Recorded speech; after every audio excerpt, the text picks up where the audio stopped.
Salam saudaraku, selamat malam, salam sejahtera bagi kita semua. Oleh karena kemurahan Tuhan, kita kembali diizinkan untuk mengusahakan dan memelihara ibadah kaum muda remaja. Puji Tuhan, sebelum kita nanti melanjutkan pembicaraan rencana Natal PPT, jika Tuhan izinkan, kita akan lanjutkan pembicaraan itu.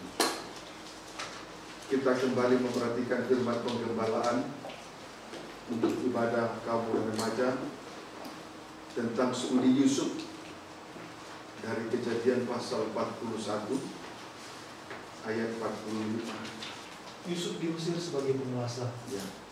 Lalu Firaun menamai Yusuf Zafnat Paaneah, serta memberikan Asnat anak Potifera, imam di On, kepadanya menjadi istrinya. Demikianlah Yusuf muncul sebagai kuasa atas seluruh tanah Mesir. Puji Tuhan. Langsung saja, Firaun menamai Yusuf Zafnat Paaneah. Firaun menamai Yusuf Zafnat Paaneah. Arti nama ini adalah ia memiliki kuasa seperti kuasa Allah atas hidup dan mati.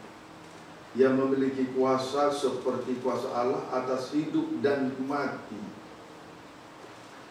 Saudaraku, 4 kali Yesus memberitahukan penderitaannya kepada murid-murid. 1. Matius 16 ayat 21 sampai 28. 2. Matius 17 ayat 22 sampai dengan ayat 23. 3. Matius pasal 20 ayat 17 sampai dengan ayat 19. 4. Matius pasal 26 ayat 1 sampai dengan ayat yang kelima. 4 kali Yesus memberitahukan penderitaannya kepada murid-murid. 1. Matius 16 ayat 21 sampai 28. 2. Matius 17 ayat 22 sampai 23. 3. Matius pasal 20 ayat 17 sampai ayat 19. 4. Matius 26 ayat 1 sampai dengan ayat yang kelima. Saudaraku, Yesus harus pergi ke Yerusalem dan menanggung banyak penderitaan dari pihak tua-tua, imam-imam kepala dan ahli-ahli Taurat. Lalu dibunuh dalam kurung mati dan dibangkitkan pada hari ketiga. Kesimpulannya, dialah Allah yang berkuasa atas hidup dan mati manusia, tidak ada yang lain. Jadi dengan pemberitahuan, dengan memberitahukan penderitaannya ini kepada murid-murid, kita dapat mengambil kesimpulan bahwa dialah Allah yang berkuasa atas hidup dan mati manusia, tidak ada yang lain. Amin, saudaraku, tidak ada yang lain. Hosea 6 ayat 2.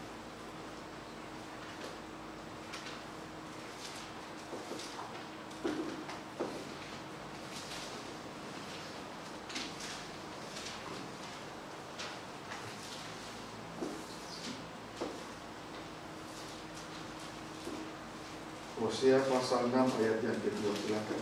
Demikianlah firman Tuhan. Ia akan menghidupkan kita sesudah 2 hari. Ya, ia akan menghidupkan kita sesudah 2 hari. Terus Pada hari yang ketiga, ia akan membangkitkan kita dan kita akan hidup di hadapannya. puji Tuhan. Ia akan bangkit sesudah 2 hari. Pada hari ketiga, kita akan hidup di hadapannya. Jadi betul sekali bahwa dialah yang menentukan hidup mati manusia. Amin, saudaraku. Amin. Sesuai dengan nubuatan Hosea ini. Saudaraku, ini ada kaitannya dengan 7 hari atau 7 masa penebusan atau penyelamatan. Ini ada kaitannya dengan 7 hari atau 7 masa penebusan atau penyelamatan, atau 7 masa penebusan dan penyelamatan. Ayat 40, Kejadian 41.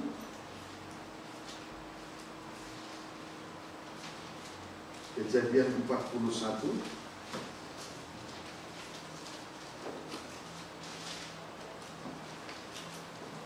ayat 46 sampai dengan ayat 47. Demikianlah firman Tuhan. Iya. Yusuf berumur 30 tahun ketika ia menghadap Fir'aun, Iya. raja Mesir itu. Iya. Maka pergilah Yusuf dari depan Fir'aun, Iya. lalu dikelilinginya seluruh tanah Mesir. Dikelilingnya seluruh tanah Mesir, terus Tanah itu mengeluarkan hasil bertumpuk-tumpuk dalam 7 tahun kelimpahan itu. iya. Iya. Sampai akhirnya datanglah 7 tahun kelimpahan itu, atau 7 masa penyelamatan atas seluruh Mesir. Ya, sampai akhirnya datanglah 7 tahun kelimpahan itu, atau 7 masa penyelamatan atas Mesir. Saudaraku, proses 7 hari atau 7 masa penebusan atau penyelamatan, proses 7 hari atau 7 masa penebusan dan penyelamatan itu, ini sama dengan, ada kaitannya dengan 7 hari raya bagi bangsa Israel. Ini ada kaitannya dengan 7 hari raya bagi bangsa Israel. Hari raya ke-7 adalah hari raya Pondok Daun atau Tabernakel. Disebut juga hari perhentian. Itulah hari perhentian. Jadi proses 7 hari atau 7 masa penebusan dan penyelamatan ini sama dengan 7 hari raya bagi bangsa Israel. Yaitu hari raya ke-7 adalah hari raya Pondok Daun atau Tabernakel sebagai hari perhentian. Amin, saudaraku. Puji Tuhan. Wahyu 20 ayat 2 sampai dengan ayat 4.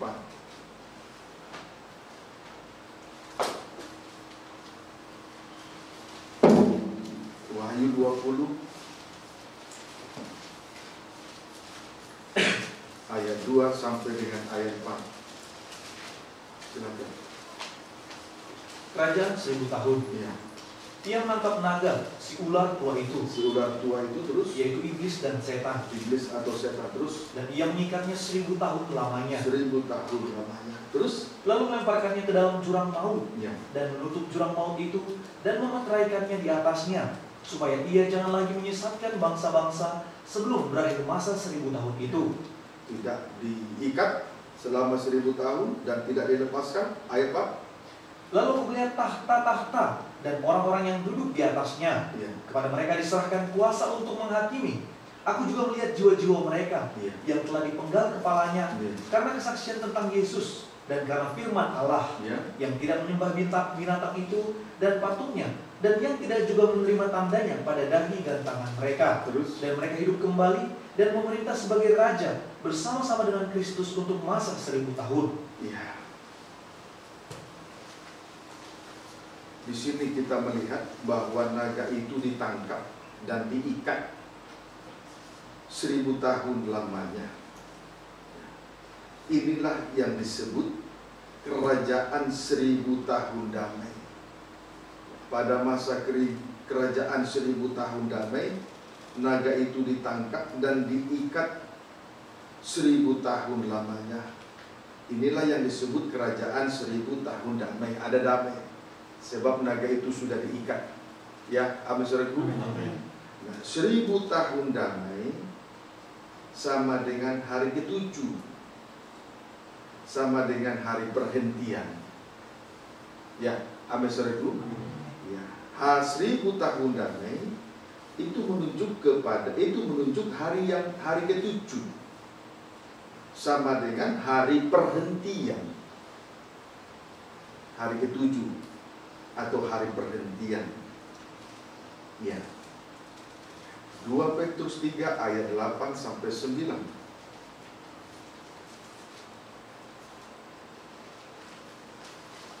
2 Petrus 3 ayat 8 sampai 9, baca. Hari Tuhan. Ya.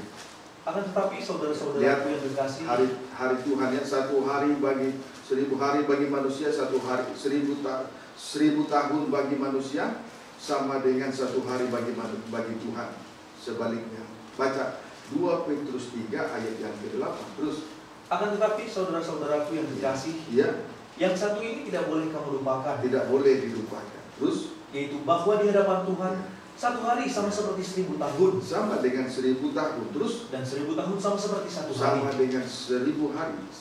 Satu hari. Terus, Tuhan tidak lalai menepati janjinya. tidak. Terus, Sekalipun ada orang yang menganggapnya sebagai kelalaian, iya, tetapi Ia sabar terhadap kamu, sabar terhadap kamu. Terus, karena Ia menghendaki iya, supaya jangan ada yang binasa, terus, melainkan supaya semua orang berbalik dan bertobat. iya.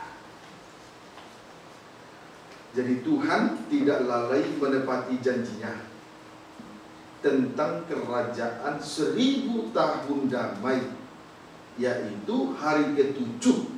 Itulah hari perhentian bagi umat Tuhan. Amin, saudaraku. Amin. Tuhan tidak lalai. Tuhan tidak lalai menepati janjinya tentang kerajaan 1000 tahun damai, yaitu hari ke-7. Itulah hari perhentian bagi umat Tuhan. Jadi kita tidak boleh kita tidak boleh lupakan tentang 1 hari sama dengan 1000 tahun. Sebaliknya 1000 tahun sama dengan 1 hari. Puji Tuhan. Tadi ketika Firaun menamai Yusuf Sabnat Paanea, kemudian Yusuf pergi mengelilingi Mesir, ayat 46, kemudian ayat 47, terjadilah 7 tahun kelimpahan. Itulah penyelamatan. Amin, saudaraku. Hari ke-7, berbicara tentang hari ke-7, itu menuju kepada hari perhentian. Tuhan tidak lalai menepati janjinya, yaitu tentang 1000 tahun damai. Itulah hari ke-7, hari perhentian bagi umat Tuhan. Kiranya dapat dipahami dengan baik. Amin, saudaraku. Ibrani 4 ayat 9.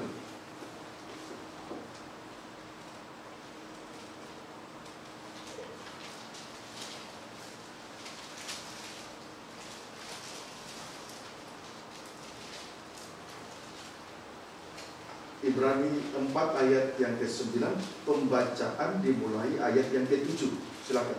Hari perhentian yang disediakan Allah. Iya. Sebab itu Ia menetapkan pula suatu hari, Iya. Terus? yaitu hari ini. Iya. Terus? Ketika Ia setelah sekian lama berfirman dengan perantaran Daud, seperti dikatakan di atas. Iya. Pada hari ini, jika kamu mendengar suaranya, janganlah keraskan hatimu. Jangan keraskan hatimu, ya.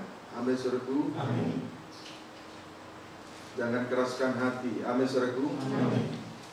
Kalau dosa sudah diakui, jangan berkali-kali dilakukan. Anda itu tabiat dari anjing dan babi. Mohon maaf. Kalau dosa diakui diulangi lagi, itu sama dengan tabiat anjing dan babi. Mohon maaf. 2 Petrus 2 ayat 22. Siapa yang mau disebut anjing dan babi? Siapa mau lepas dari tabiat anjing dan babi? Puji Tuhan. Kemudian ayat 8 sampai ayat 9. Baca lagi ayat 8. Sebab andai kata Yosua telah membawa mereka masuk ke tempat perhentian Kanaan, terus pasti Allah tidak akan berkata-kata kemudian tentang suatu hari lain. iya, hari perhentian yang lain. Terus Jadi masih tersedia suatu hari perhentian. masih tersedia suatu hari perhentian. Terus Hari ke-7 bagi umat Allah. iya. Puji Tuhan. Masih ada lagi hari perhentian tersedia. Masih ada hari perhentian tersedia. Ya, masih ada hari perhentian tersedia bagi umat Tuhan. Karena Tuhan, ya. Jadi saudaraku, masih ada hari perhentian tersedia. Itulah hari ke-7 bagi umat Allah.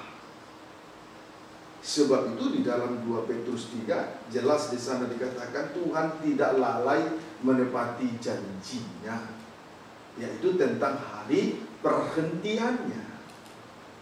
Tapi Tuhan ingin menunjukkan masa kesabarannya bagi kita. Sebab itu kalau hari ini kita dengar firman, jangan keraskan hati. Sebab masih ada hari perhentian tersedia bagi umat Tuhan. Andai kata Yosua telah membawa bangsa Israel masuk ke tempat perhentian itu, pasti Allah tidak akan berkata-kata kemudian tentang suatu hari lain, tentang hari perhentian. Kiranya dapat dipahami dengan baik. Amin. Tuhan sedang menunjukkan kesabarannya. Asal jangan keraskan hati saat kita dengar firman Tuhan malam ini. Jangan seperti anjing dan babi. Kiranya dapat dipahami dengan baik. Puji Tuhan.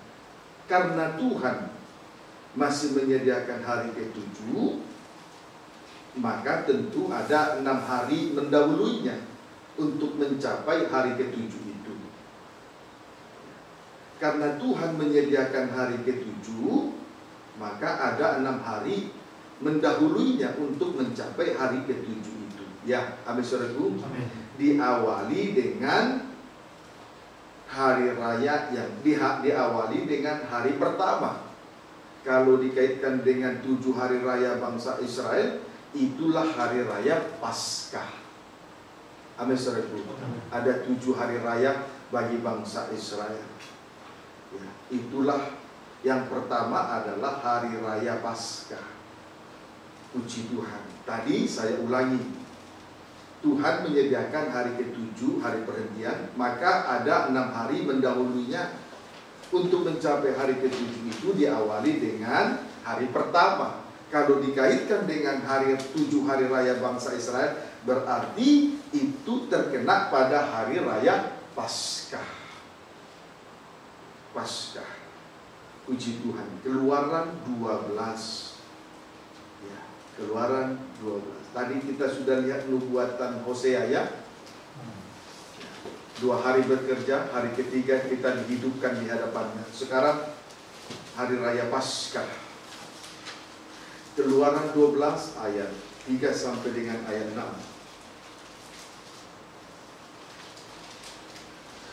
Tentang perayaan Paskah. Ayat 3 sampai dengan ayat 6. Perhatikan baik-baik. Katakanlah kepada segenap jemaah Israel, Ya. pada tanggal 10 bulan ini, diambillah oleh masing-masing seekor anak domba. Tanggal 10 diambillah oleh masing-masing seekor anak domba. Terus menurut kaum keluarga, ya, seekor anak domba untuk tiap-tiap rumah tangga. Cukup. Terus, tetapi jika rumah tangga itu terlalu kecil jumlahnya ya, untuk mengambil seekor anak domba, ya, maka ia bersama-sama dengan tetangganya yang terdekat rumahnya ya, haruslah mengambil seekor. ya. Menurut jumlah jiwa, tentang anak domba itu kamu buatlah perkiraan menurut keperluan tiap-tiap orang. Terus, anak domba itu harus jantan, tidak bercela, berumur setahun. Kamu boleh ambil domba atau kambing. Ayat 6. Kamu harus mengurungnya sampai hari yang ke-14 bulan ini. Kamu harus mengurungnya sampai hari yang ke-14. Terus, lalu seluruh jemaah Israel yang berkumpul harus menyembelihnya pada waktu senja. Puji Tuhan. Anak domba Paskah dikurung selama 4 hari. Dari tanggal 10 sampai dengan tanggal 14. Tanggal 10 anak domba Paskah itu diambil, lalu nanti disembelih pada tanggal 14. Berarti anak domba Paskah itu dikurung selama 4 hari ya. Ambil serendu. Dikurung selama 4 hari.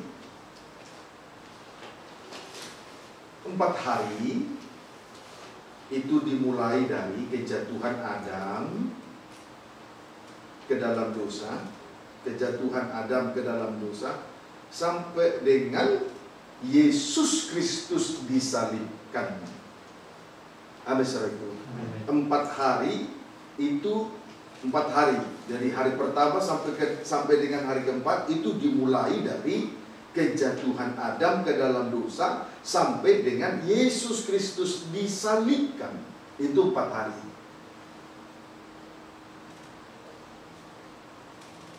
Perinciannya. Titik 2 step pertama. Dari Adam sampai dengan Abraham sama dengan 2000 tahun. Dari Adam sampai dengan Abraham sama dengan 2000 tahun. Strip yang kedua, dari Abraham sampai dengan Yesus disalibkan sama dengan 2000 tahun. Tidak boleh dilupakan. Satu hari bagi Tuhan sama dengan 1000 tahun. Sebaliknya 1000 tahun bagi manusia sama dengan satu hari bagi Tuhan. Itu tidak boleh dilupakan, ya. Amin, saudaraku. Puji Tuhan. Jadi total keseluruhannya ada 4000 tahun, sama dengan 4 hari kali 1000 tahun, sama dengan 4 hari kali 1000 tahun, ya. Amin, saudaraku. Amin. Jangan dilupakan, ya. 1000 tahun bagi Tuhan sama dengan satu hari bagi Tuhan sama dengan 1000 tahun, ya. Amin, saudaraku. Sambil dengar firman jangan keras hati, karena Tuhan sedang menunjukkan kesabarannya loh kepada kita. 1 Petrus 1 ayat 20.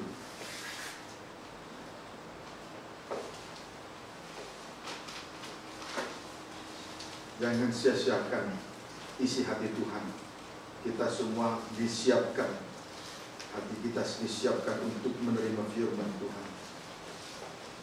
1 Petrus 1 ayat 20. Baca. Demikianlah firman Tuhan. Ya. Ia telah dipilih sebelum dunia dijadikan. Iya. Ia telah dipilih sebelum dunia dijadikan. Terus, Tetapi ya, karena kamu baru menyatakan dirinya pada zaman pada akhir. zaman akhir. Haleluya. Ia telah dipilih sebelum dunia dijadikan. Sesungguhnya Yesus Kristus yang adalah anak domba Paskah telah dipilih sebelum dunia dijadikan. Mari kita lihat maksudnya lebih dalam. Suratan Roma pasal 16.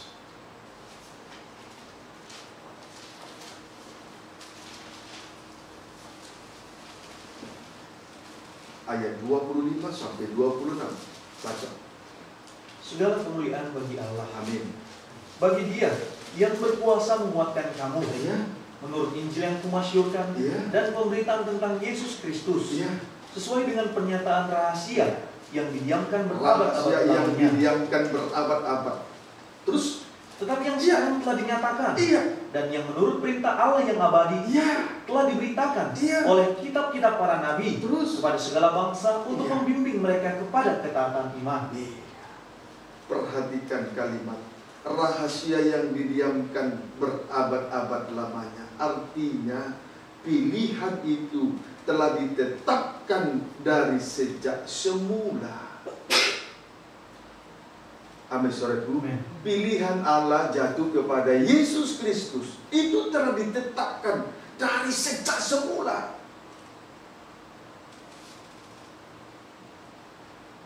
Puji Tuhan. Maka Ia sedang terkurung selama 4 hari. Dari Adam sampai nanti Yesus disalibkan. Itu 4 hari. Itulah rahasia yang disembunyikan dari abad ke abad. Itulah rahasia yang disembunyikan dari abad ke abad lamanya. Artinya pilihan itu telah ditetapkan dari sejak semula. Sudah ditetapkan dari sejak semula. Kiranya dapat dipahami dengan baik. Amin, saudaraku. Dia telah terkurung selama 4 hari. Jangan lupakan 1000 hari, 1000 tahun sama dengan 1000 hari, 1 hari bagi Tuhan. Sebaliknya, 1 hari bagi Dia sama dengan 1000 tahun. Baik. Sekarang kita lihat proses pemilihan itu ditetapkan. Proses pemilihan itu ditetapkan. Keluaran 12.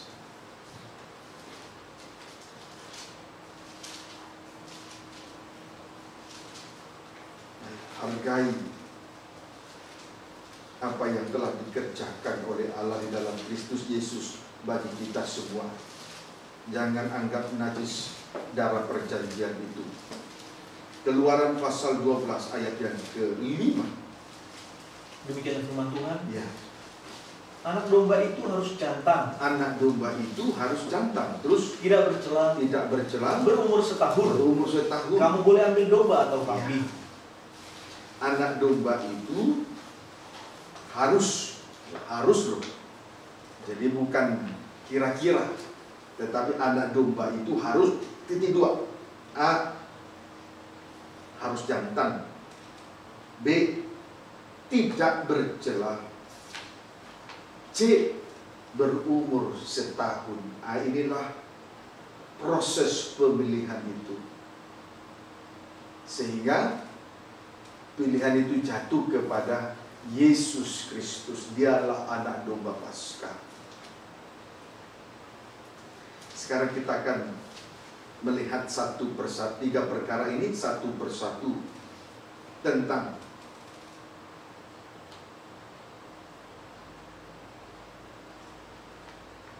anak domba jantan. Anak domba itu harus jantan atau tentang jantan.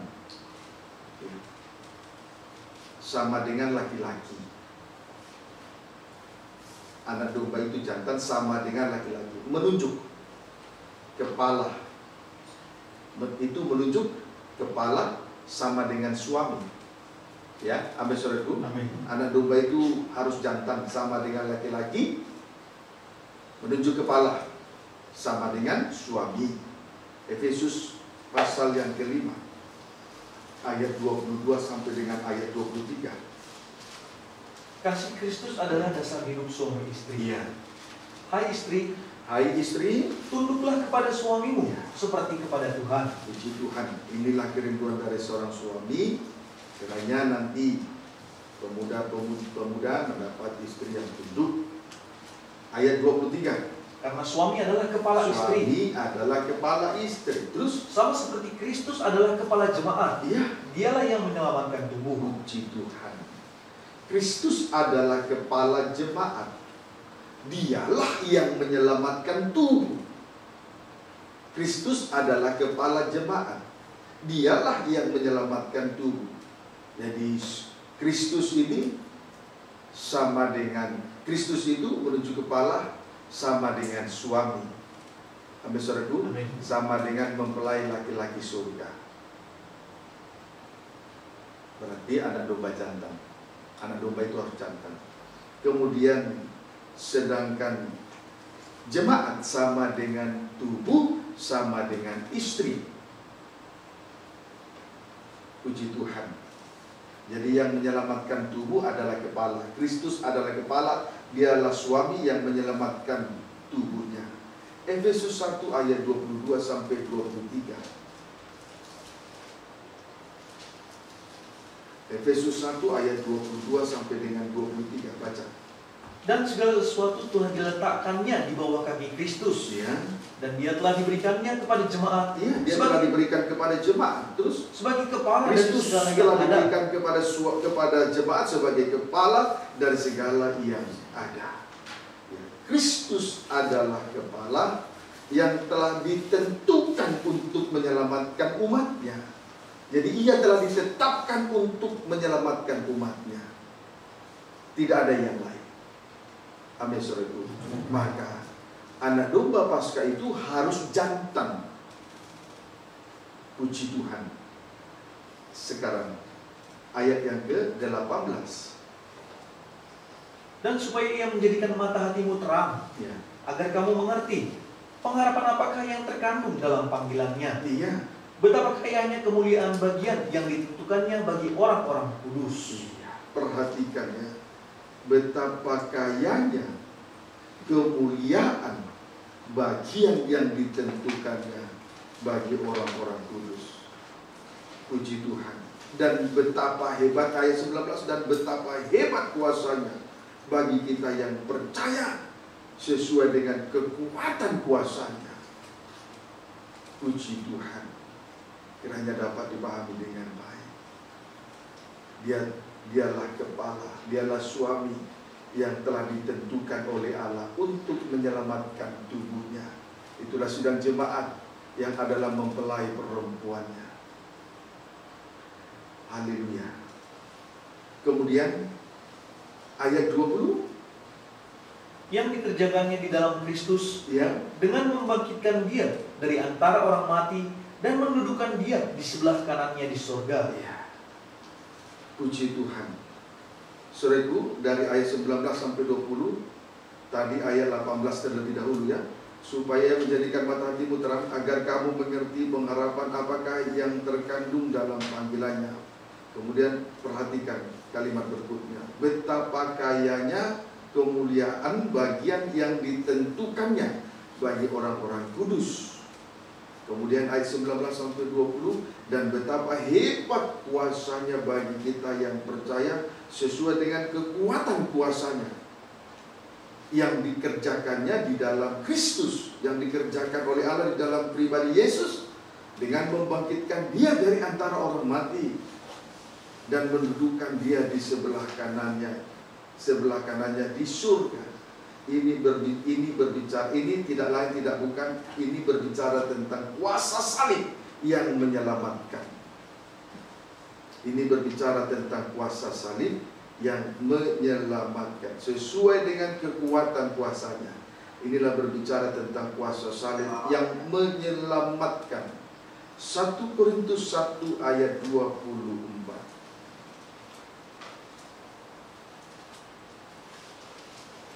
1 Korintus 1 ayat 24. Demikian firman Tuhan. Ya. Tetapi untuk mereka yang dipanggil, baik orang Yahudi maupun orang bukan Yahudi Yahudi ataupun kafir, terus Kristus adalah kekuatan Allah dan hikmat Allah. ya. Untuk mereka yang dipanggil, Kristus adalah kekuatan Allah dan hikmat Allah. Salib adalah kekuatan Allah. Salib adalah hikmat Allah. Puji Tuhan. Kisah Rasul 4 ayat 12. Kisah Rasul 4 ayat 12.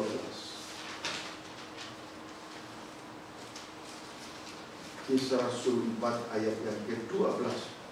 Baca. Demikianlah firman Tuhan. Boleh baca ayat 11. Yesus adalah batu yang dibuang oleh tukang-tukang bangunan, Ya. yaitu kamu sendiri. Ya. Namun Dia telah menjadi batu penjuru. Ayat 11 ini berbicara tentang salib Kristus, Yesus yang disalibkan. Ayat 12. Dan keselamatan tidak ada di dalam siapapun juga, Iya. selain di dalam Dia. Iya. Sebab di bawah kolong langit ini Iya. tidak ada nama lain yang diberikan kepada manusia yang olehnya kita dapat diselamatkan. Perhatikan, keselamatan tidak ada di dalam siapapun juga, selain di dalam Dia, yaitu Yesus Kristus yang disalibkan itu. Jadi betapa kayanya kemuliaannya yang dinyatakan kepada kita. Puji Tuhan, menurut kekuatan kuasanya. Ini berbicara tentang salib. Puji Tuhan. Jadi sekali lagi, keselamatan tidak ada di dalam siapapun juga, selain di dalam Dia, yaitu Yesus Kristus yang disalibkan. Dialah batu penjuru, batu yang dibuang oleh tukang-tukang bangunan. Dialah kepala, Dialah suami, Dialah yang menyelamatkan tubuh. Sehingga betapa kayanya kemuliaan, itulah kuasa salib yang dinyatakan kepada kita semua. Amin. Amin. Puji Tuhan. Kiranya dapat dipahami dengan baik. Sebab itu anak domba itu harus jantan. Haleluya. Saya berharap kita semua sungguh-sungguh beribadah. Jangan ada yang ngantuk. Kalau kita sungguh-sungguh menyerahkan diri kepada Tuhan, nanti di luar ibadah pun kita tetap konsentrasi untuk terus memandang salibnya. Kalau kita bermain-main beribadah, mengecilkan pelayanan, tidak konsen mengerjakan semua itu, maka di luar ibadah juga kita tidak konsen. Disitulah kegagalan dari banyak anak Tuhan. Kiranya dapat dipahami dengan baik.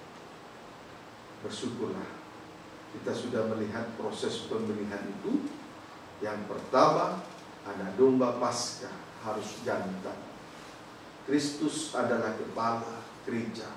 Dialah mempelai pria surga yang menyelamatkan tubuhnya. Tidak ada yang lain di kolong langit ini selain Dia. Puji Tuhan. Sekarang tentang tidak bercela. Ibrani 4 ayat 15.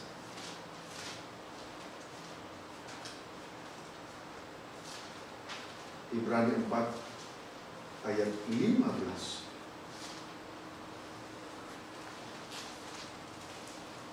Ibrani 4 ayat 15. Yesus sebagai imam besar. Ya, baca. Sebab imam besar yang kita punya, Ya, bukanlah imam besar yang tidak dapat turut merasakan kelemahan-kelemahan kita. dia turut merasakan kelemahan-kelemahan kita. Terus Sebaliknya, sama dengan kita, Iya. Dia telah dicobai, Iya. hanya tidak berbuat dosa. Iya, ia telah dicobai, hanya tidak berbuat dosa.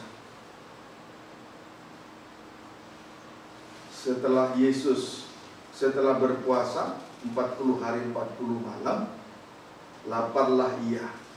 Lalu si pencoba itu pun mencobai dia dengan tiga ujian. Yang pertama soal roti makanan. Yesus berkata, manusia hidup bukan dari roti saja, melainkan dari setiap perkataan yang keluar dari mulut Allah. Ujian yang kedua, pada saat dia dibawa ke bumbungan bait Allah, lalu iblis itu berkata, jatuhkanlah dirimu, nanti malaikat-malaikat yang menantang engkau. Yesus berkata, janganlah engkau mencobai Tuhan Allahmu. Dia tetap mempertahankan kesuciannya, tidak jatuh dalam ujian, tidak menjatuhkan diri. Sebab malaikat tidak bisa menjadi jaminan untuk menantang hidup. Jangankan malaikat, uang, harta yang banyak tidak bisa menantang hidup kita kalau sudah jatuh dalam kenajisan, kejahatan, dan dosa apapun.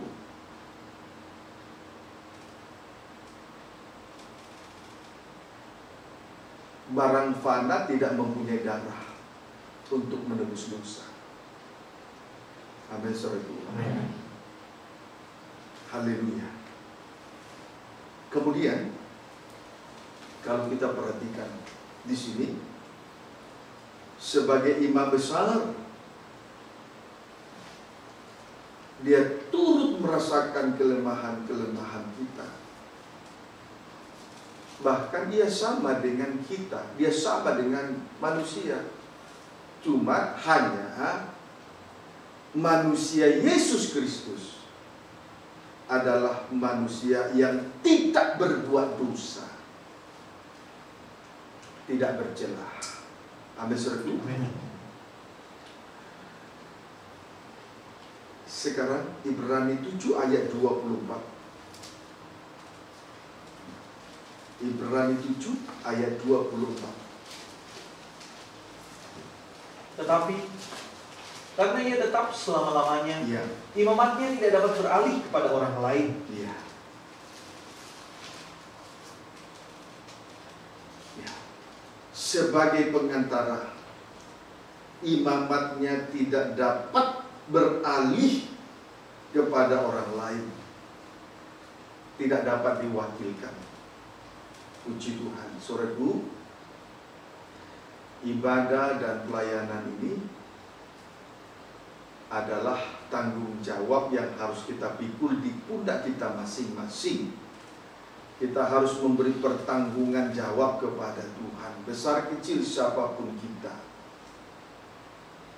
baik yang melayani, baik yang belum melayani Tuhan.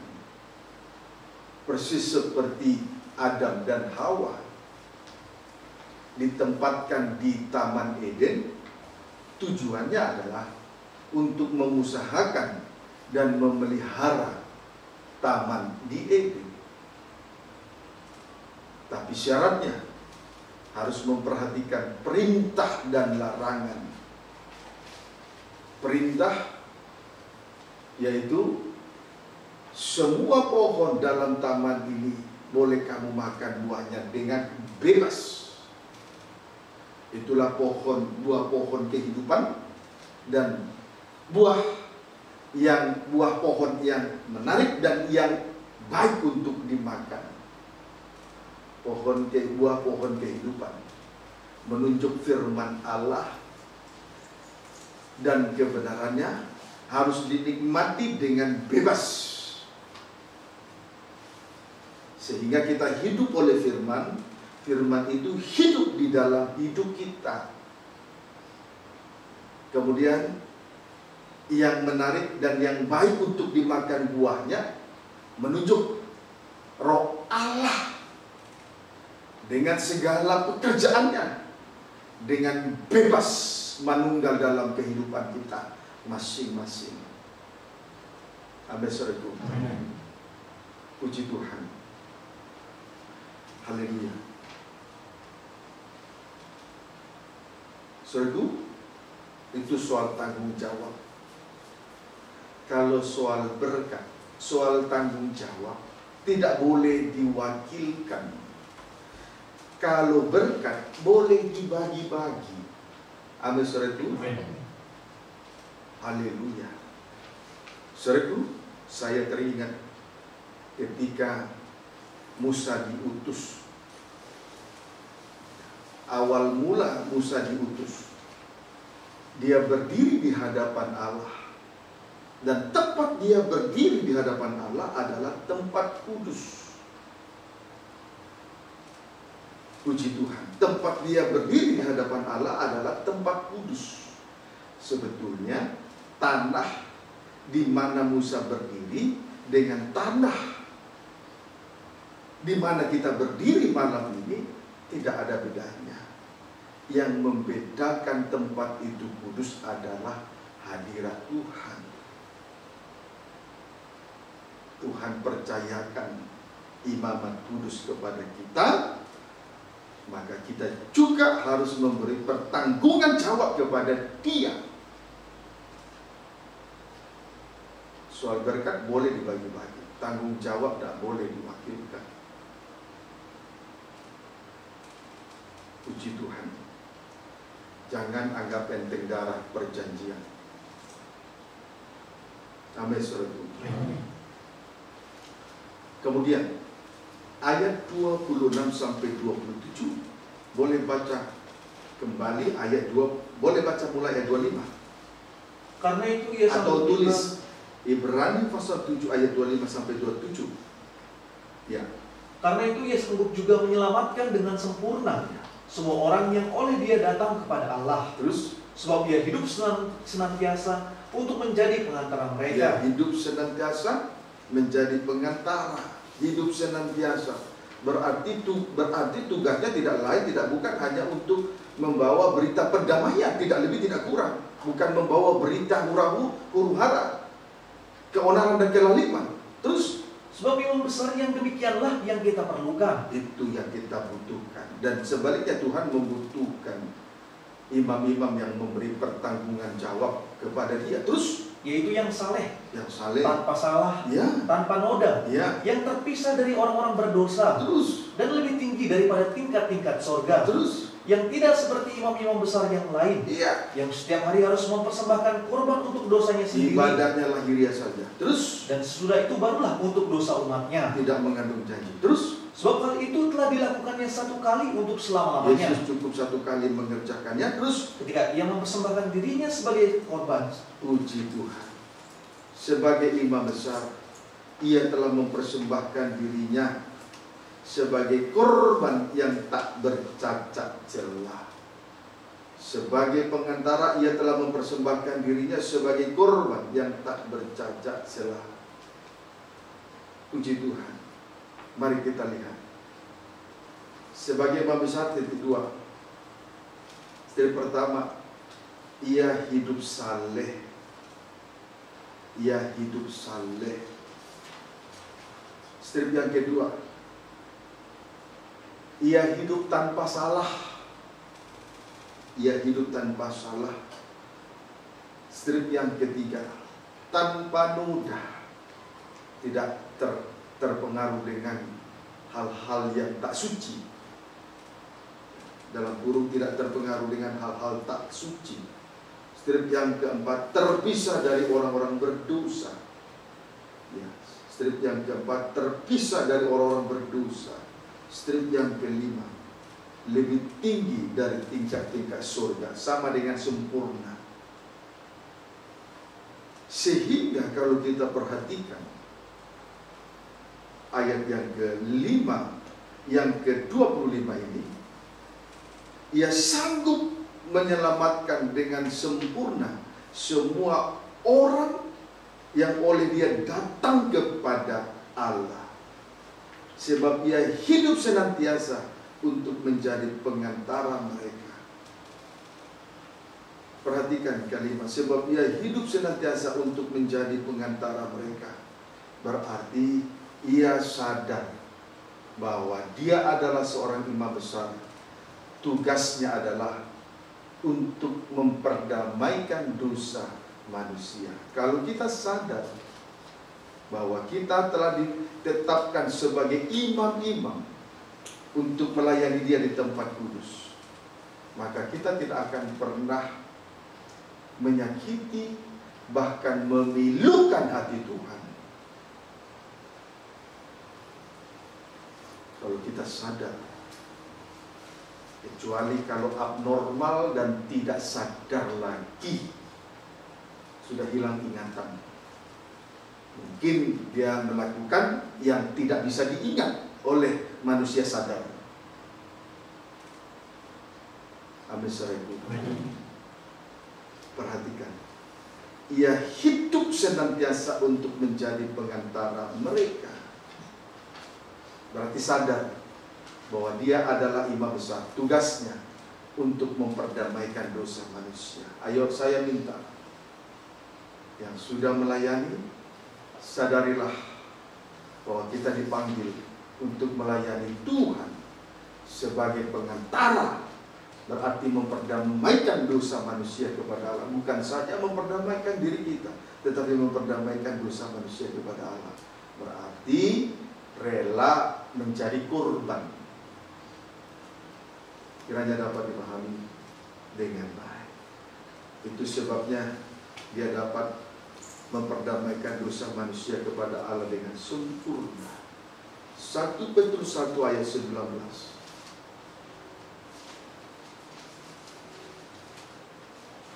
1 Petrus 1 ayat 19. Demikianlah firman Tuhan. Ya. Melainkan dengan darah yang mahal. Boleh baca 18. Sebab kamu tahu Ya. bahwa kamu telah ditebus dari cara hidupmu yang sia-sia. Itu harus kita sadari ya. Terus Yang kamu warisi dari nenek moyangmu itu. dari orang tua juga. Terus Bukan dengan barang yang panah. bukan dengan barang panah. Terus Bukan pula dengan perak atau emas. bukan dengan barang panah, bukan perkara lahiriah, bukan harta dan kekayaan. Terus Melainkan dengan darah yang mahal. darah yang mahal. Terus Yaitu darah Kristus. ya. Yang sama seperti darah anak domba yang tak bernoda dan tak bercacat. Perhatikan, darah Kristus yang sama seperti darah anak domba yang tak bernoda dan tak bercacat. Puji Tuhan. Haleluya. Sehingga dosa kita pun disucikan. Sehingga dosa warisan, dosa turunan, itulah perbuatan yang sia-sia. Dosa yang diwariskan dari orang tua disucikan, bahkan dari dosa apa saja. Puji Tuhan. Sebab di sini darah Kristus yang sama seperti darah anak domba yang tak bernoda dan tak bercelah. Darah semacam inilah yang sanggup menyucikan manusia dari perbuatan sia-sia. Banyak perbuatan sia-sia, banyak selain kenajisan dan kejahatan, kesibukan yang tidak karu-karuan, sibuk tidak karu-karuan, itu juga perbuatan sia-sia. Terlalu banyak buang waktu di luar sana, itu juga perbuatan sia-sia. Puji Tuhan. Dapat dipahami saudaraku? Terlalu banyak perbuatan sia-sia, sehingga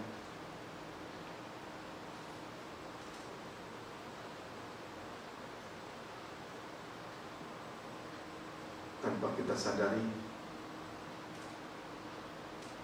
darah yang mahal itu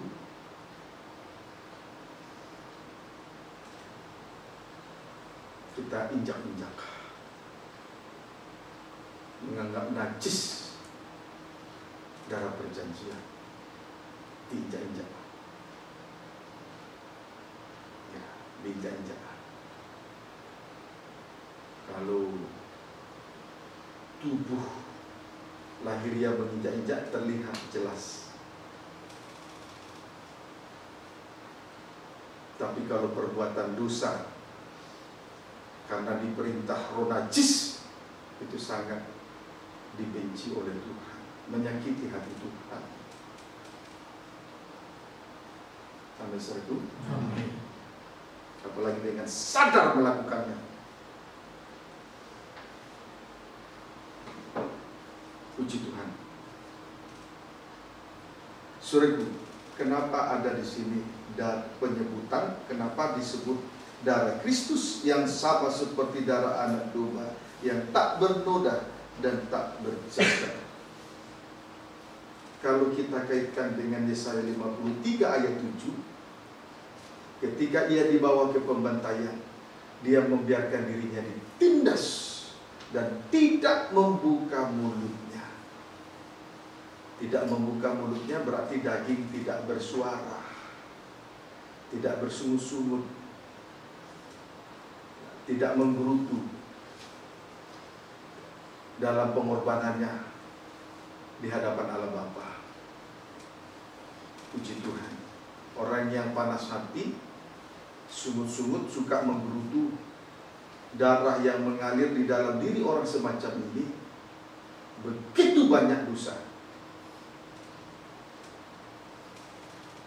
Itu persamaan darah Kristus yang sama seperti darah anak domba yang tak bernoda dan tak bercacat. Kalau dikaitkan dengan Yesaya 53 ayat 7, ketika dia dianiaya, ditindas, ketika dia dianiaya, membiarkan diri ditindas, tidak membuka mulutnya.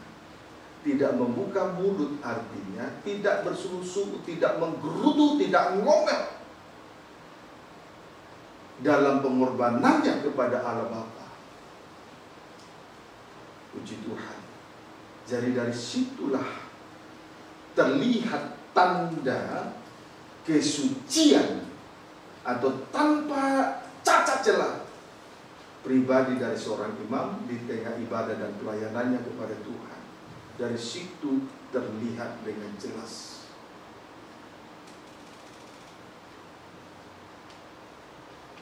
Amin saudaraku. Itu tanda bahwa dia tanpa cacat celah. Puji Tuhan. Ulangan 17 ayat 1.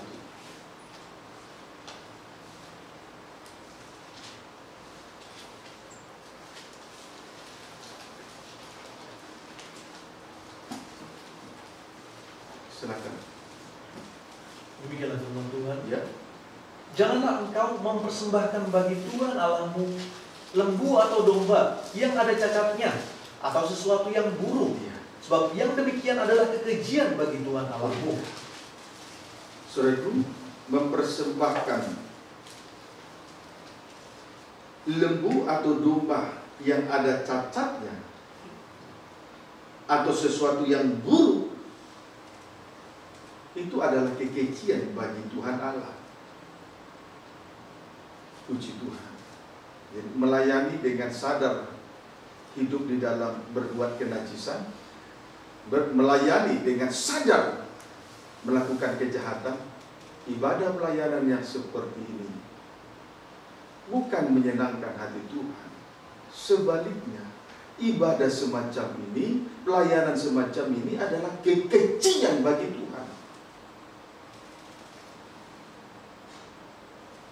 Begitu kecil kita melihat, itu kekejian. Sama setara dengan berdoa, memohon keinginannya, menaikkan permohonannya kepada Tuhan, tetapi memalingkan telinganya dari firman Tuhan. Itu juga kekejian bagi Tuhan. Doa semacam ini kekejian bagi Tuhan.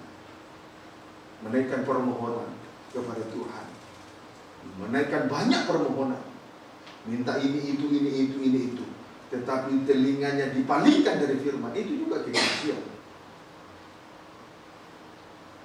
Paham saudara? Puji Tuhan.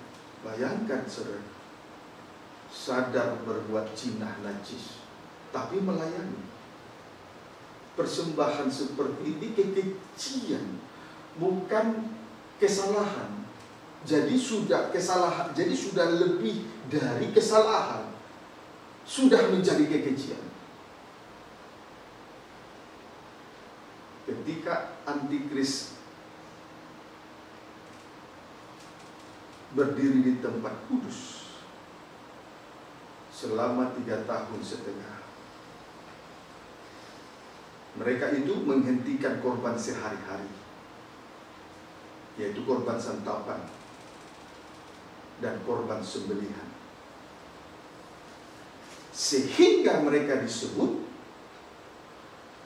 kekejian bagi Tuhan, pembinasa kecil. Bayangkan. Jadi betapa luar biasanya kalau seorang pelayan Tuhan dengan sadar berbuat najis dan zina di hadapan Tuhan, melayani Tuhan. Bayangkan, setara dengan antikris.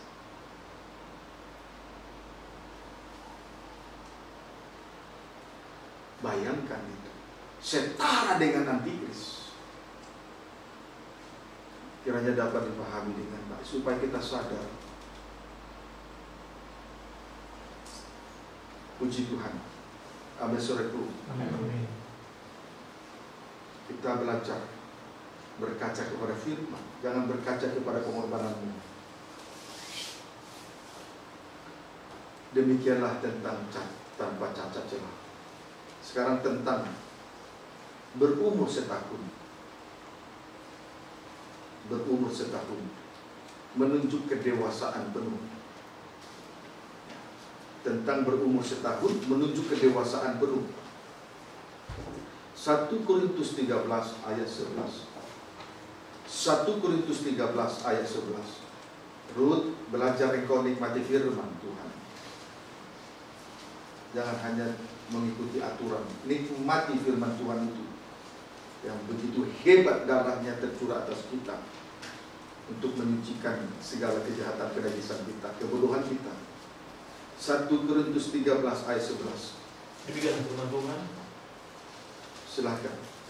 Ketika aku kanak-kanak, aku berkata seperti kanak-kanak. Ya. Aku merasa seperti kanak-kanak. Ya. Aku berpikir seperti kanak-kanak. Perhatikan baik yang kedua, bagian B. Terus sekarang sesudah aku menjadi dewasa, ya, aku meninggalkan sifat kanak-kanak itu. Dewasa. Ya. Perhatikan perkataan kalimat di bawah ini, bagian B. 1 Korintus 11 bagian B. Sekarang sesudah aku menjadi dewasa, aku meninggalkan sifat kanak-kanak itu. Aku meninggalkan sifat kanak-kanak itu. Dewasa berarti sifat kanak-kanak tidak terlihat lagi. Dewasa artinya sifat kanak-kanak tidak terlihat lagi. Ya. Saudaraku, sifat kanak-kanak ya, mudah menangis, tapi mudah tertawa. Ya. Juga mudah tersinggung, tapi mudah untuk senang. mudah untuk senang tanpa berpikir panjang. Itu kanak-kanak. Tapi Paulus berkata,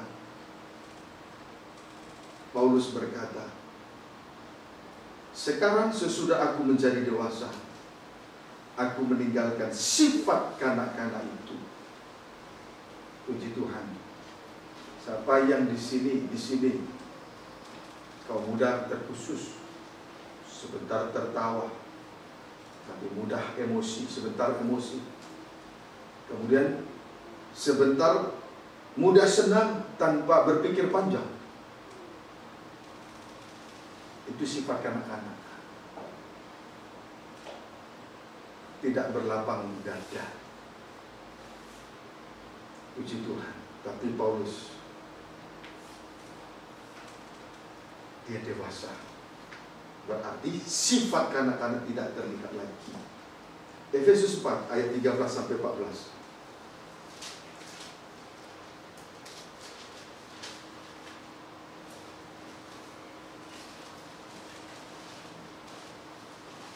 Efesus 4 ayat 13 sampai 14. Demikianlah firman Tuhan. Ya. Sampai kita semua telah mencapai kesatuan iman, Ya.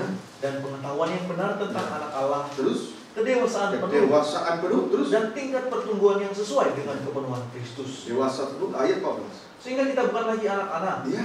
yang diombang-ambingkan oleh rupa-rupa angin pengajaran, Terus oleh permainan palsu manusia dalam kelicikan mereka yang menyesatkan. iya.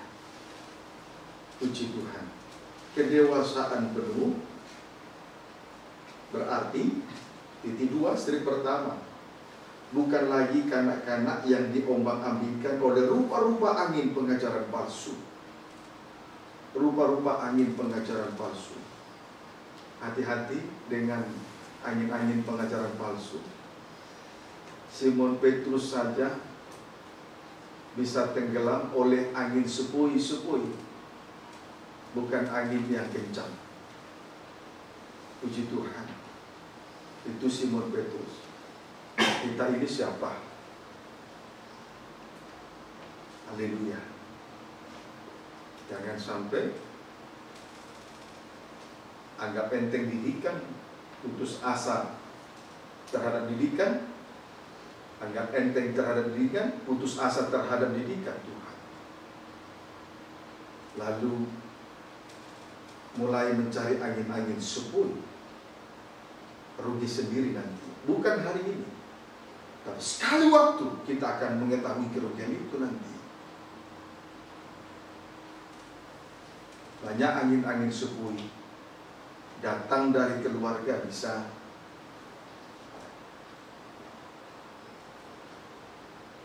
dari mana-mana saja bisa. Puji Tuhan. Strip yang kedua, tadi kedewasaan penuh, strip pertama berarti kedewasaan penuh berarti strip titik 2 strip pertama, bukan lagi anak-anak yang diombang-ambingkan oleh rupa-rupa angin pengajaran palsu. Strip yang kedua, dengan teguh berpegang kepada kebenaran. Dengan teguh berpegang kepada kebenaran. Ayat 15 tadi, tetapi dengan teguh berpegang kepada kebenaran. Itu kedewasaan penuh. Amin, saudara. Puji Tuhan. Kita lihat kebenaran yang dimaksud Ibrani 5. Ibrani pasal yang ke-5 ayat 13 sampai 14. Demikianlah firman Tuhan. Ya. Sebab barang siapa masih memerlukan susu, Ya. ia tidak memahami ajaran tentang kebenaran. Kebenaran. Perhatikan terus. Sebab ia adalah anak kecil. Ayat 14 lihat kebenaran ini terus. Tetapi makanan keras adalah untuk orang-orang dewasa. Ya. Terus. Yang karena mempunyai panca indera yang terlatih. Terus. Untuk membedakan yang baik daripada yang jahat. Puji Tuhan. Ajaran tentang kebenaran itulah makanan keras. Ajaran tentang kebenaran itulah makanan keras. Sedangkan makanan keras adalah untuk orang-orang dewasa, bukan untuk anak-anak. Amin, saudaraku. Untuk anak-anak adalah susu, bukan makanan keras. Jadi saya ulangi, ajaran tentang kebenaran itulah makanan keras. Sedangkan makanan keras adalah untuk orang-orang dewasa. Puji Tuhan. Bukan susu. Susu itu untuk anak-anak. Itulah asas-asas pertama dari ajaran tentang Kristus. Percaya, bertobat, dibaptis. Dan di tengah-tengahnya hanya membutuhkan mukjizat-mukjizat, bukan makanan keras. Itulah kebenaran yang sejati, yang sifatnya menegur dengan keras. Puji Tuhan. Biarlah kiranya kita semua berpegang teguh kepada kebenaran ini, yaitu makanan keras. Sifatnya menegur. Kalau susu untuk bayi, anak-anak. Kalau makanan keras untuk orang dewasa. Itulah kebenaran yang dimaksud di dalam Efesus pasal 14. Amin, saudaraku. Puji Tuhan. Ciri-ciri orang dewasa.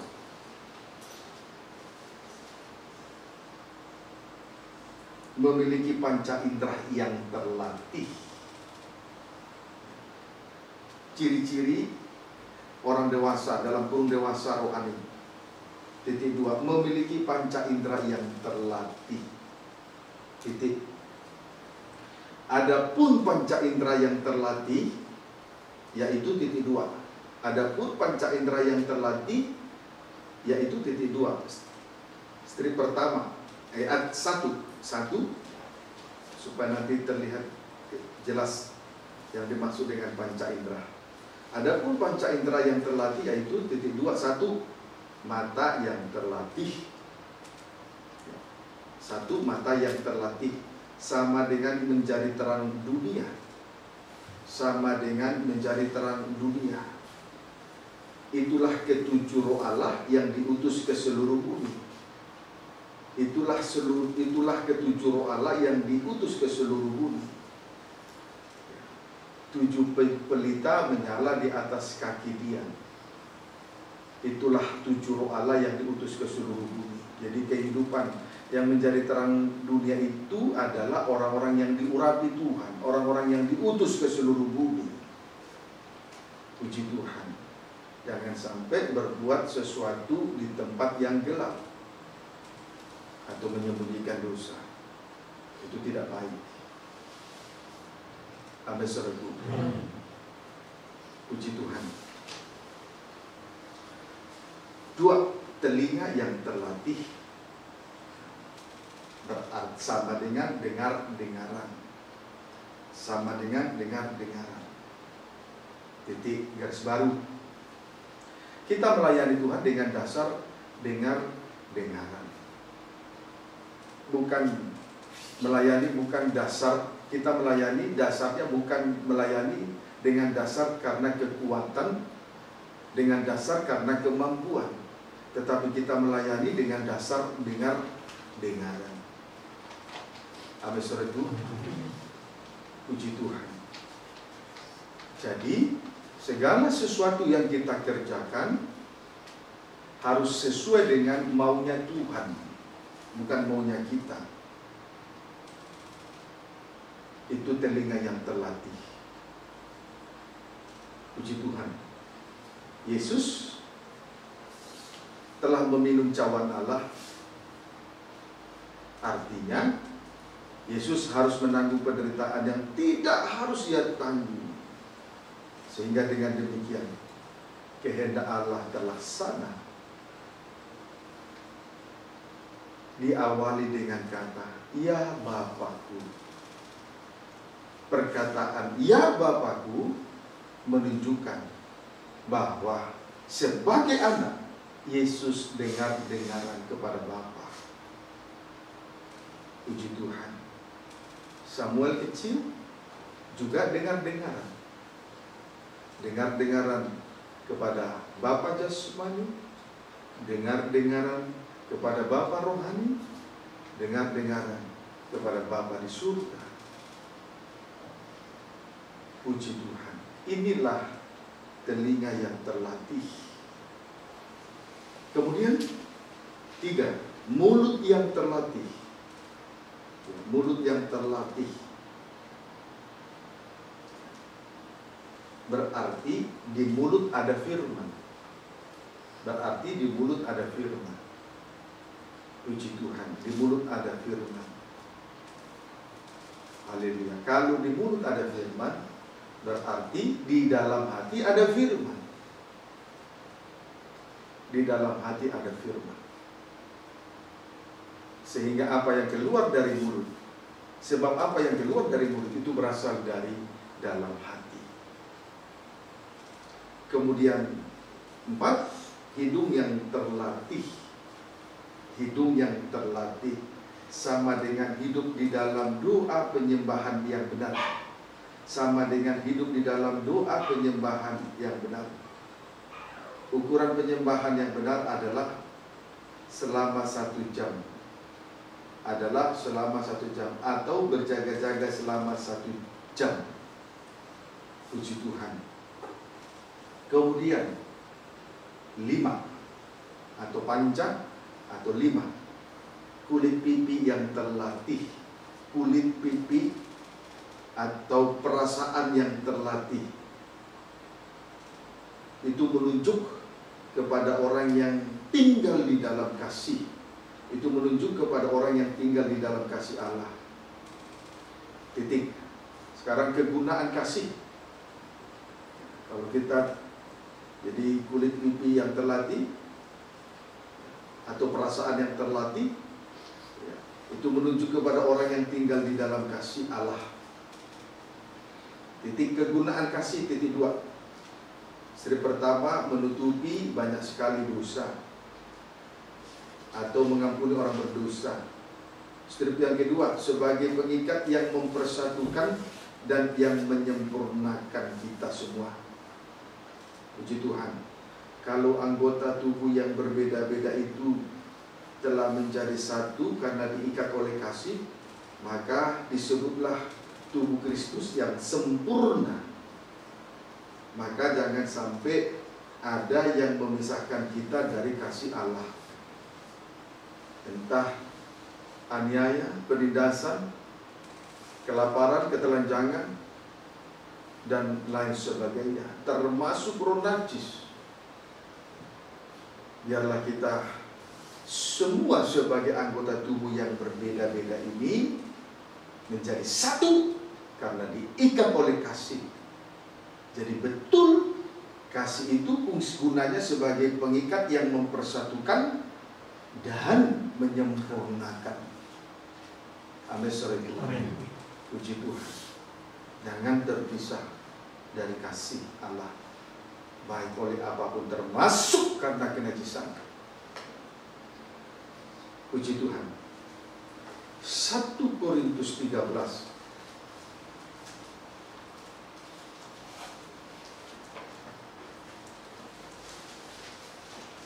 ayat 4 sampai dengan ayat yang ke-7.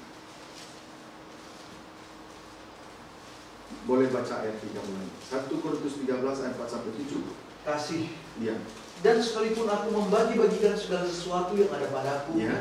bahkan menyerahkan tubuhku untuk dibakar, tetapi jika aku tidak mempunyai kasih, sedikit pun tidak ada faedahnya bagiku. Diingat itu ya. Ayat 4 sampai 7. Kasih itu sabar. Sabar. Kasih itu murah hati. Murah hati. Ia tidak cemburu.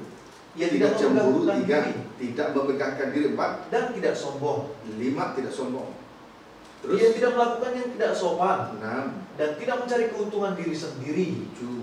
Ia tidak memarah. 8. Dan tidak menyimpan kesalahan orang lain. 9. Ia tidak bersuka cita karena ketidakadilan, 10. tetapi karena kebenaran. Terus Yang menutupi segala sesuatu, 11. percaya segala sesuatu, 12. mengharapkan segala sesuatu, 13. sabar menanggung segala sesuatu. Sabar menanggung segala sesuatu. Jadi kasih itu antara lain 1 sabar, nanti berderet ya, bukan turun ke bawah. Kasih itu titik 2, 1 sabar, 2 murah hati, 3 tidak cemburu, 4 tidak memegahkan diri dalam burung sombong, 5 ya tidak memegahkan diri ya, 4, 5 tidak sombong, 6 tidak melakukan yang tidak sopan, 7. Tidak mencari keuntungan diri sendiri. 8. Ia tidak pemarah. 9. Tidak menyimpan kesalahan orang lain. 10. Ia tidak bersukacita karena ketidakadilan. 11. Ia menutupi segala sesuatu. 12. Percaya segala sesuatu. 13. Mengharapkan segala sesuatu. 14. Sabar menanggung segala sesuatu. Itulah tabiat kasih. Puji Tuhan, kiranya dapat dipahami dengan baik. Nah, dampak positif memiliki panca indera yang terlatih. Dampak positif bila memiliki panca indera yang terlatih dapat membedakan antara yang baik dan yang jahat. Puji Tuhan. Nah, itulah kedewasaan benar. Amin, saudaraku. Amin. Baik, saudaraku, sekarang kita mengambil kesimpulannya. Tadi dimulai dengan Paskah. Berarti anak domba itu dikurung selama 4 hari. Amin, saudaraku. Kemudian nubuatan Hosea pasal 6 ayat 2 dikatakan 2 hari dia bekerja, hari ketiga kita dihidupkan di hadapannya.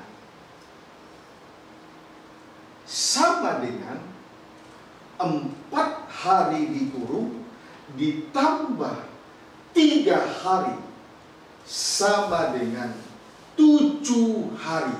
Itulah hari perhentian, hari ke-7, 1000 tahun damai.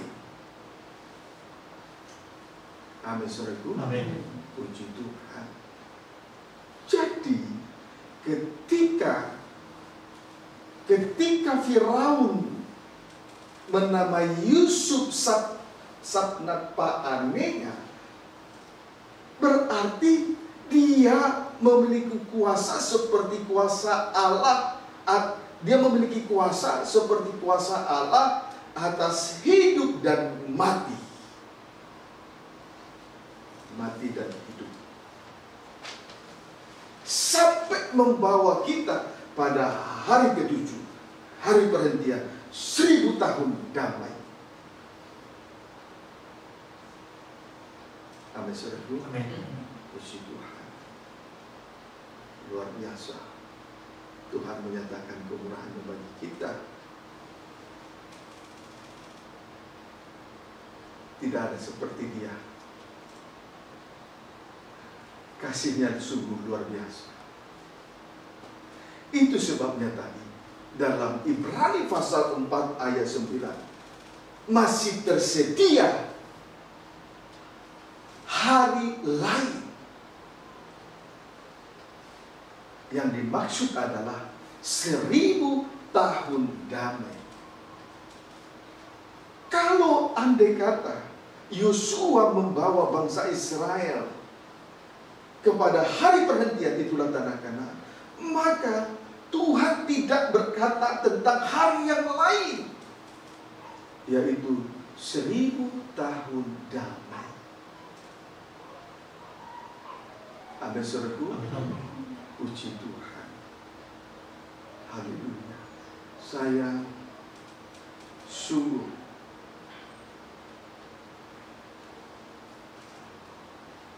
tidak bisa berucap apa-apa. Tidak bisa lagi mengucapkan apa-apa. Sungguh hebat kasih-Nya bagi kita malam ini. Dan seterusnya masih tersedia hari lain bagi kita. Itulah hari perhentian.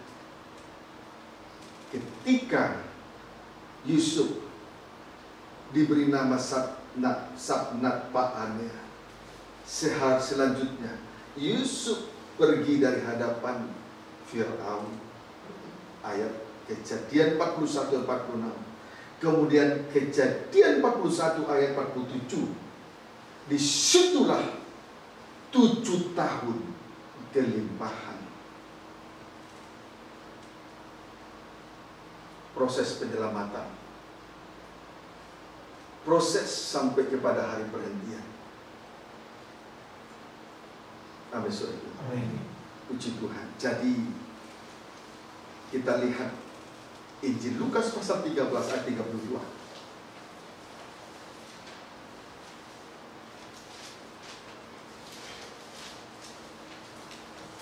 Injil Lukas 13 ayat 32. Baca. Demikianlah firman Tuhan. Iya, boleh baca ayat 31. Yesus harus mati di Yerusalem, keluhan terhadap Yerusalem. Ya, ini 4 kali pemberitahuan penderitaan Yesus kepada 4 murid di dalam Injil Matius. Terus Pada waktu itu datanglah beberapa orang Farisi ya, dan berkata kepada Yesus, ya, pergilah, tinggalkanlah tempat ini, ya, karena Herodes hendak membunuh engkau. iya. Jawab Yesus. Jawab Yesus kepada mereka, Ya, pergilah dan katakanlah kepada si serigala itu, ya. aku mengusir setan dan menyembuhkan orang pada hari ini dan besok. Dan besok 2 hari bekerja terus. Dan pada hari yang ketiga aku akan selesai. Akan selesai. Lihat, 2 hari lamanya Yesus harus bekerja. 2 hari lamanya Yesus harus bekerja. Pada hari yang ketiga ia selesai bekerja. Ia selesai. Puji Tuhan. Haleluya. Sungguh Yesus tetap bekerja selama 2 hari. 2 hari. Hari ketiga setelah penyaliban itu, orang-orang percaya akan hidup di hadapannya. Sebab pekerjaan Yesus sudah selesai. Amin. Amin. 2 hari bekerja. Hari ketiga setelah penyaliban, orang-orang percaya akan hidup di hadapannya.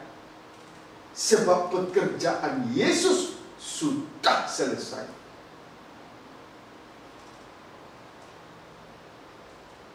Inilah nubuatan Hosea ditampilkan kembali di dalam Injil Lukas. Injil Lukas ini berbicara tentang sengsara Yesus sebagai manusia. Puji Tuhan. Jadi, saudaraku, jadi 4 hari dikurung ditambah 3 hari sama dengan 7 menunjuk hari perhentian. Menunjuk hari perhentian.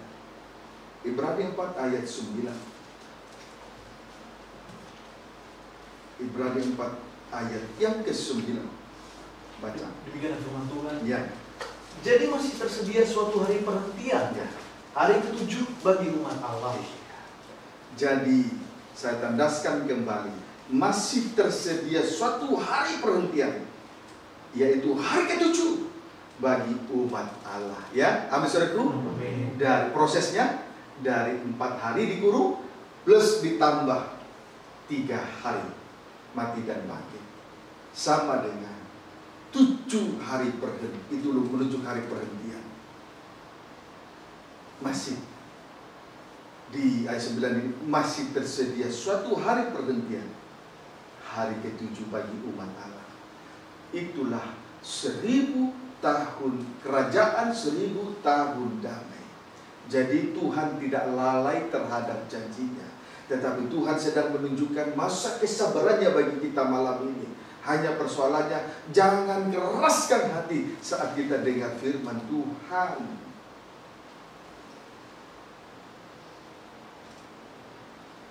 Amin saudaraku. Amin. Puji Tuhan. Saya bahagia. Tentu kita bahagia juga, karena kita ada di dalam Tuhan. Coba kalau tidak di dalam Tuhan, Di luar Tuhan kita tidak dapat berbuat apa-apa. Seperti ranting menjadi kering dan dikumpulkan orang untuk dicampakkan ke dalam api neraka untuk selama-lamanya. Andai kata saya tidak di dalam Tuhan, maka semua kekejian itu ada terdapat di dalam hidupku. Tetapi puji Tuhan, oleh darahnya yang mahal telah menebus saya dan menjadi miliknya. Saya bersyukur dipercaya untuk melayani Dia di tempat kudus, dan akan selalu memberi pertanggungan jawab kepada Dia, tidak kepada yang lain. Berkat bisa dibagi, tanggung jawab tidak bisa. Masing-masing memberi pertanggungan jawab kepada Tuhan. Terkhusus mereka yang berada di tempat kudus melayani Dia. Amin, saudaraku. Kita sudah melihat, sudah berada di tempat kudus hari perhentian.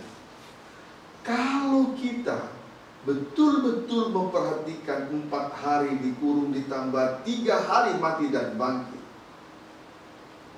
walaupun tubuh kita ada di bumi, tetapi 1 kaki sudah ada pada hari ke-7.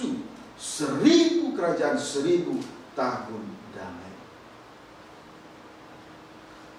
Walaupun tubuh kita masih di bumi, 1 kaki sudah ada di surga. Saya terlalu yakin mengatakan itu. Asal kita memperhatikan 4 hari dikurung ditambah 3 hari mati dan bangkit. Simple. Jangan dibuat susah. Puji Tuhan. Amin, saudara. Sekarang kita melihat pewahyuan dari Elifas kepada Ayub sebagai ayat-ayat terakhir. Ayub pasal 5. Saudara masih ingat dosa masa lalu sebelum dipanggil ya? Ingat itu. Ayub pasal 5.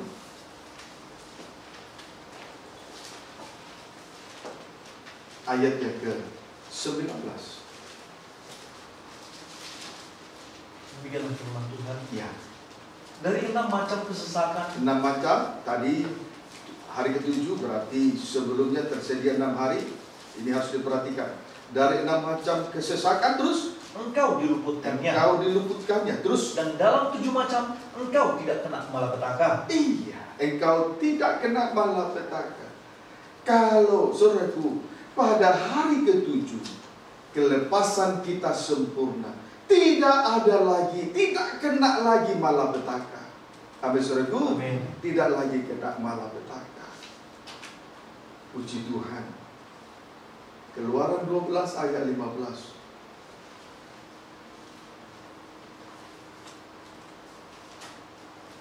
Keluaran 12 ayat 15. Baca. Demikianlah firman Tuhan. Ya. Kamu makanlah roti yang tidak beragi 7 hari lamanya. 7 hari. Terus pada hari pertama. Keluaran 12 ayat 15 ya. Ulangi dulu. Kamu makanlah roti yang tidak beragi 7 hari lamanya. Maka roti yang tidak beragi 7 hari lamanya. Terus pada hari pertama pun kamu buanglah segala ragi dari rumahmu. Dari hari pertama. Terus sebab setiap orang yang makan sesuatu yang beragi dari hari pertama sampai hari ke-7, orang itu harus dilenyapkan dari antara Israel. Iya. Saudaraku, kalau belum lepas dari dosa sampai hari ke-7, maka ia akan binasa. Amin, saudaraku. Kalau seseorang belum lepas dari dosa ragi sampai pada hari ke-7, maka ia akan binasa. Hargailah hari ke-7, hari perhentian. Berarti ada 6 hari sebelumnya yang harus kita hargai. Menghargai hari ke-7, hari perhentian, berarti ada 6 hari sebelumnya untuk juga kita hargai. Itu sebabnya hari raya yang ke-6 bagi bangsa Israel adalah hari raya pendamaian. Jadi sebelum masuk pada hari perhentian, terlebih dahulu berdamai dengan Tuhan. Berdamailah dengan sesama. Akuilah segala kekurangan. Jangan sampai lagi itu terdapat di dalam rumah-rumah bangsa Israel sampai pada hari ke-7, supaya dia jangan dilenyapkan. Tuhan Yesus memberkati kita semua.